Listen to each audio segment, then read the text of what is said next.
ओम नमः शिवाय। मैं हूं ज्योतिर्विद पंडित दीपक दुबे और उपस्थित हूं कन्या लग्न वालों के लिए 2017 का राशिफल लेकर के। कैसा रहेगा 2017 आप सभी के लिए, इस पर करेंगे चर्चा। अपने नए दर्शकों को बता दूं कि जो मेरा राशिफल है यह लग्न पर आधारित है। दूसरा, यह आपके चंद्र, सूर्य, आपके नाम राशि या आजकल लोग तारीखों के हिसाब से भी राशिफल बताने लगे हैं, उस पर आधारित नहीं है।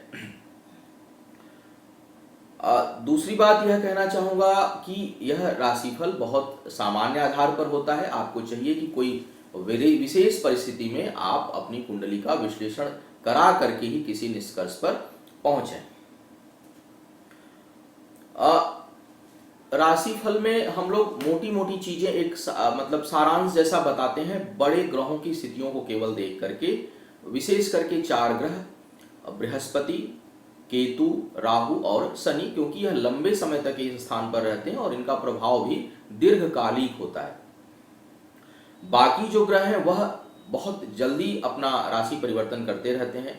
तो आपका जो वास्तविक वर्ष फल जो होता है वह निर्भर करता है कि आपकी इस वर्ष में दशा अंतर्दशा कौन सी है, प्रत्यंतर दशा कौन सी है, जो कुंडली में ग्रहों की स्थितियां क्या हैं, और वह वे ग्रह जो प्रभावशाली हैं इस वर्ष उनकी स्थिति क्या है, वह कहां पर गोचर कर रहे हैं।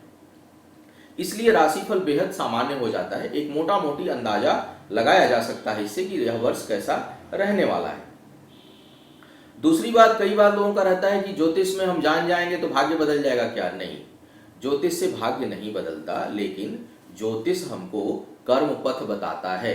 ज्योतिष हमको आने वाली, जैसे मौसम का पूर्वानुमान अगर हम लगाते हैं तो उससे जान माल की रक्षा की जा सकती है, उससे बहुत प्रकार की हानि से बचा जा सकता है, उससे बारिश नहीं रोकी जा सकती, उससे तूफान नहीं रोका जा सकता, उससे सुनामी नहीं रोकी जा सकती। उसी प्रकार ज्योतिष से हम कोई बहुत किसी चीज को रोक नहीं पाएंगे, लेकिन हम उसके जितने भी प्रोटेक्शन के मेथड हैं, चाहे वह बौद्धिक रूप से, चाहे वह आर्थिक रूप से, चाहे वह सोच से, चाहे परिश्रम से, और चाहे जो वैदिक सिस्टम में जो उपचार बताए गए हैं उनके माध्यम से हम उनके प्रभावों को कम कर सकते हैं और बहुत हद तक उसको नियंत्रित कर सकते हैं। कई लोगों को सच सुनने की आदत नहीं होती। कई बार मेरे पास लोग परामर्श लेते हैं और मैं जब अगर वैदिक उपचार तो पूछते हैं कि क्या 100% ठीक हो जाएगा। भाई 100% ठीक तो सिर्फ शिव कर सकते हैं, क्योंकि भाव ही मेटि सकहि त्रिपुरारी। विधि को बदलने की जो ताकत है वह सिर्फ शिव के पास है। हम लोग सिर्फ प्रयास कर सकते हैं और उसको मिनिमाइज करने का प्रयास करते हैं। कई बार बदल भी जाता है भाग्य प्रयास करने से। तो मेरा यह मानना है कि कर्म करो, कर्म से भाग्य को बदला जा सकता है। ज्योतिष उसमें एक बहुत ही बड़ा सहायक रोल अदा करता है अपने चीजों को पहले जानने के। तो आइए जानते हैं क्या कह रहे हैं सितारे आपके लिए वर्ष 2017 में। सबसे पहले देखते हैं ग्रहों की क्या है स्थितियां। सप्तमेश और सुखेश बृहस्पति आपके लग्न में रहेगा वर्ष के प्रारंभ से ही, जो आधे वर्ष से अधिक समय तक यहां बना रहेगा। पंचमेश और छठे भाव का स्वामी शनि वर्ष के प्रारंभ में आपके तीसरे भाव में रहेगा, जो वर्ष के प्रारंभ में ही, पहले महीने में ही, जनवरी के लास्ट में यह आ जाएगा आपके चतुर्थ भाव में, अर्थात धनु राशि में प्रवेश कर जाएगा। हालांकि शनि इस बार बड़ा फ्लक्चुएशन देने वाला है, क्योंकि यह वक्री मार्गी होते हुए वृश्चिक और धनु करता रहेगा पूरे वर्ष पर्यंत। तो शनि को जानने के लिए विशेष रूप से अलग से मैंने राशिफल दिया हुआ है शनि के ट्रांजिट का, और चाहिए कि आप भी अपने भविष्य, अगर शनि की जानकारी लेनी है तो बेहतर होगा कि आप अपनी कुंडली का विश्लेषण कराएं। केतु जो है वह आपके छठे भाव में रहेगा लगभग आधे वर्ष तक, और आधे वर्ष के बाद यह पंचम में आएगा। राहु आपके द्वादश भाव में रहेगा आधे वर्ष तक, आधे वर्ष के बाद यह आपके एकादश में आएगा। बाकी जो ग्रह हैं वर्ष के प्रारंभ में सूर्य बुध आपके चतुर्थ में बैठा हुआ है, शुक्र मंगल आपके छठे भाव में बैठा हुआ है, और चंद्रमा पहले दिन आपके पंचम में बैठा हुआ है। लेकिन ये परिवर्तित होते रहेंगे, तो पूरे वर्ष का निष्कर्ष हम इनके आधार पर नहीं निकाल पाएंगे। अब देखते हैं क्या प्रभाव। अच्छा, जो मैं पूरे इस राशिफल में जो चर्चा करने वाला हूं वह आपके, सबसे पहले मैं स्वास्थ्य अगर ठीक रहेगा तो आपका सब कुछ ठीक रहेगा। स्वास्थ्य की चर्चा करूंगा। फिर आय की, भाई धन की बड़ी आवश्यकता रहती है, धन कैरियर कैसा रहेगा इस वर्ष में। दूसरा, शिक्षा प्रतियोगिता में कैसे करेंगे आप, पदोन्नति वगैरह के क्या आसार हैं। और उसके बाद प्रेम, वैवाहिक जीवन या प्रेम संबंध कैसा रहेगा आपका, और सावधानी क्या बरतनी है, और किस महीने, कौन कौन से महीने संवेदनशील हैं, क्या है सावधानी, और क्या करना है विशेष उपचार या तैयारी इस वर्ष में, इस पर करेंगे चर्चा। अब सबसे पहले मैं बात करूं आपके स्वास्थ्य की। स्वास्थ्य के दृष्टिकोण से देखूं तो यह वर्ष बेहतर रहने वाला है। अगर फैट से संबंधित चीज़ों को छोड़ दूं, यानी केवल संभवतः थायराइड या वेट गेन करने की समस्या इस वर्ष बढ़ सकती है, अदरवाइज कोई बड़ी समस्या मुझे नज़र नहीं आ रही है।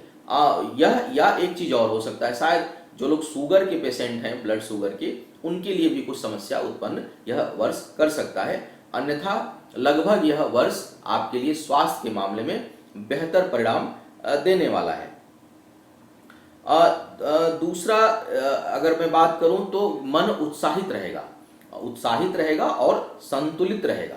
एक उत्साह में कई बार लोग अति उत्साहित हो जाते हैं, असंतुलित हो जाते हैं, लेकिन ऐसा आपके साथ नहीं होने वाला है। इस वर्ष आपके अंदर उत्साह भी रहेगा, मन प्रसन्न भी रहेगा और वह संतुलित रहेगा, असंतुलित नहीं होने वाला है। तो मुझे लगता है कि कुछ अच्छे निर्णय लेने में आप समर्थ होंगे। तो यह रहा स्वास्थ्य और मानसिक स्थिति की बात। अब अगर मैं बात करूं कार्य व्यापार के लिए भी यह वर्ष मुझे काफ़ी उन्नतिदायक नज़र आ रहा है। मुझे लगता है कि अगर और थोड़ी बहुत परेशानी होगी भी तो वह संभवतः आपके प्रथम भाग में थोड़ी रहे भी, जून जुलाई तक थोड़ी बहुत शायद परेशानी रहे भी, लेकिन फिर भी इसमें आप कुछ नई योजनाएं, पदोन्नति, स्थान परिवर्तन लेकिन अच्छाई के लिए, और इसके साथ साथ आप जो है वह कार्य व्यापार, नए साझेदारी में भी आपका जो काम होगा वह अच्छा होगा, नई योजनाएं फलीभूत होंगी। तो कुल मिलाकर कार्य के लिए यह वर्ष अच्छा नजर आ रहा है। वर्ष के प्रथम भाग में धन बहुत अधिक व्यय होगा, तो थोड़ा पैसा रुकने के मामले में अच्छा, आय तो होती रहेगी, पैसा तो आता रहेगा, लेकिन जो है वह व्यय की बहुत अधिकता रहेगी। व्यर्थ के भ्रमण में और यात्राओं में धन खर्च आपका अधिक हो सकता है। लेकिन वर्ष का जो अंतिम भाग होगा वह आर्थिक दृष्टिकोण से मुझे लगता है कि काफी उन्नति देने वाला होगा, बहुत धन आ सकता है आपके लिए। गूढ़ विद्याओं के प्रति रुचि होगी वर्ष के अंतिम भाग में, जून के बाद। साथ ही साथ मुझे लगता है आपका इंट्यूशन पावर बहुत स्ट्रांग रहेगा, बहुत जल्दी चीजों को भांप जाएंगे। धर्म के पथ पर, न्याय के पथ पर आपका दृष्टिकोण होगा, दूसरों को मदद करेंगे, और मुझे लगता है कि इस वर्ष विशेष करके जून के बाद आपके दरवाजे से जल्दी कोई खाली नहीं जाएगा, तो मदद आप करने के लिए दूसरों को तत्पर रहेंगे। तो बड़ा शुभ संकेत सितारे दे रहे हैं आपके लिए इस वर्ष में। एक चीज और मैं देख रहा हूं कि कर्ज को खत्म करने में आप समर्थ होंगे। कर्ज यदि लंबे समय से चल रहा है तो वह खत्म होगा, और यदि कोई रोग वगैरह भी बहुत लंबे समय से चल रहा है तो मुझे लगता है कि वह काफी हद तक या तो खत्म होगा या नियंत्रित होगा या उसका प्रभाव कम हो जाएगा। तो यह वर्ष बड़ा उत्थानदायक लग रहा है मुझको। अब मैं बात करता हूं वैवाहिक जीवन में कैसा रहने वाला है यह समय। इससे पहले शिक्षा प्रतियोगिता, जो शिक्षा के क्षेत्र में है उनको लगता है कि थोड़ा प्रयास अधिक करना पड़ेगा। शिक्षा के मामले में थोड़ी बाधा के बाद, थोड़ी रुकावट के बाद, थोड़े स्ट्रगल के बाद सफलता का योग बन रहा है। तो आप अपने परिश्रम को थोड़ा बढ़ा दीजिए। यदि आप 4 घंटे स्टडी करते हैं तो उसको 6 घंटे कर दीजिए। यदि आप हफ्ते में 3 दिन कोई प्रयास कर रहे हैं तो उसको 4 दिन या 5 दिन कर दीजिए। तो प्रयासों को थोड़ा बढ़ा दीजिए, क्योंकि यह संघर्ष के बाद सफलता का योग दर्शा रहा है। तो अच्छा तो है, यह भी नुकसान खराब नहीं है, लेकिन यह संघर्ष के बाद सफलता को दिखा रहा है। प्रेम संबंधों की यदि मैं बात करूं तो भाई सितंबर तक विवाह का बहुत प्रबल योग बन रहा है। जो लोग विवाह के योग्य हैं, कन्या लग्न के जातक, उनके लिए यह वर्ष सितंबर तक बहुत अच्छा योग बनाएगा विवाह से संबंधित। तो मुझे लगता है कि यदि आप प्रेम संबंध में हैं या विवाह की सोच रहे हैं, विवाह के योग्य हैं, तो मुझे लगता है कि यह वर्ष बहुत सुखद और शुभ समाचार लेकर के आने वाला है। बाकी उसका परिणाम क्या होगा नहीं होगा, यह तो आपकी कुंडली पर और आपके वास्तव में आपकी कुंडली में बृहस्पति किस तरह का है उस पर निर्भर करेगा, और कुंडली किस तरह की है उस पर निर्भर करेगा। लेकिन विवाह का यह प्रबल योग बनाएगा, इसमें कोई संदेह नहीं है। अब बात करता हूं कि प्रेम संबंध के मामले में कैसा रहेगा। प्रेम संबंध के मामले में मुझे लगता है कि बहुत सहयोगी नहीं रहने वाला है। यह उम्मीदों को बढ़ाएगा और तोड़ेगा। तो विवाह के लिए तो ठीक है, लेकिन प्रेम के लिए मुझे लगता है कि मन आपका थोड़ा अशांत हो सकता है, मन मुताबिक चीज़ें नहीं मिलेंगी, कहीं उम्मीद टूटेगी और कहीं किसी कारण से या कहीं किसी कारण से दूरी होगी। तो प्रेम से संबंधित थोड़ी अशांति का योग यह वर्ष दिखा रहा है। अब बात करता हूं कि क्या रखनी है सावधानी आपको इस वर्ष। एक चीज की मैं कहूंगा कि भाई चूंकि शनि का मूवमेंट चतुर्थ और तीसरे चतुर्थ में वक्री मार्गी के साथ होता रहेगा, करीबी लोगों से थोड़ा सतर्क रहिएगा और भाई बहन और मित्रों से प्रयास करिए कि संबंध ना बिगड़ेगा, अन्यथा वहां से हानि हो सकती है। और पैतृक संपत्ति के लिए यह योग बहुत अच्छा नहीं दर्शा रहा है। तो हो सकता है कि कहीं आपको इस मामले में कठिनाई उत्पन्न हो, कहीं कोई वाद विवाद में आपकी हानि हो। तो एक तो करीबी लोगों से थोड़ा संबंध को बनाकर रखने का प्रयास करिएगा। दूसरा, माँ के स्वास्थ्य का ख्याल रखिएगा। माता के स्वास्थ्य से संबंधित कुछ समस्या इस वर्ष उत्पन्न हो सकती है, तो आपको उनके स्वास्थ्य का ध्यान रखना है।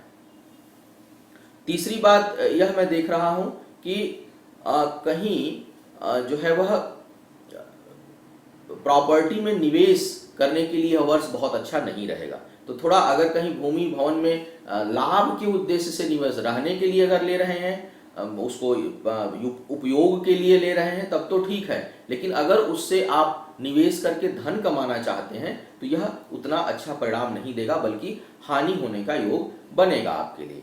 तो यह बरतनी है विशेष करके आपको सावधानी। दूसरा, मैं हमेशा कहता हूं कि व्यसन से, गलत कार्यों से, अनैतिक राह से दूर रहा करिए, नेक पथ पर चलिए, कर्म ठीक हो, सोच अच्छी हो, तो आधी समस्याएं तो वैसे ही दूर रहती हैं।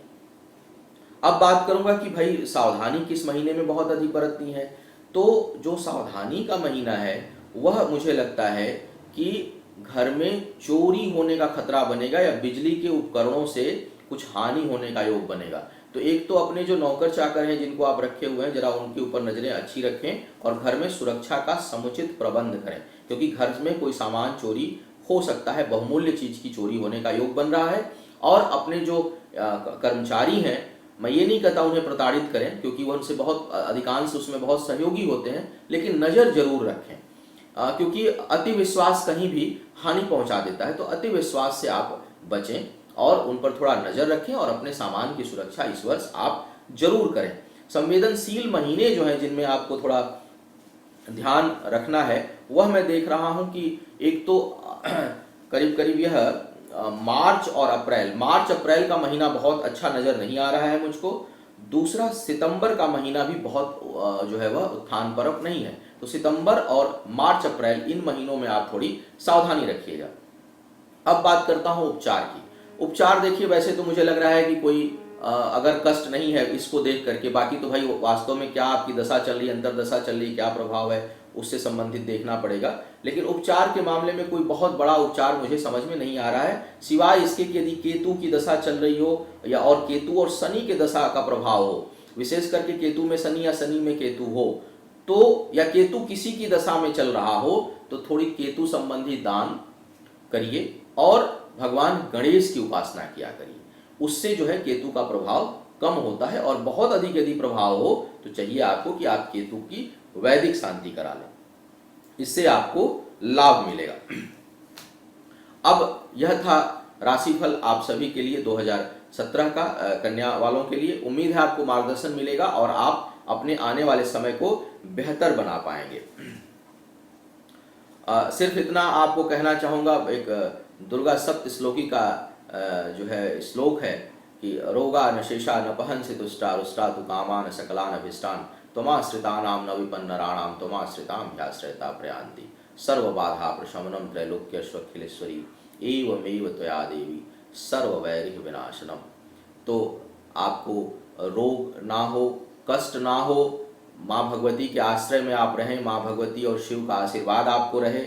नए वर्ष में आप दूसरों को आश्रय देने वाले बने, किसी के आश्रय में आपको ना जाना पड़े। इन्हीं शुभकामनाओं के साथ आपसे विदा लेना चाहूँगा। ओम नमः।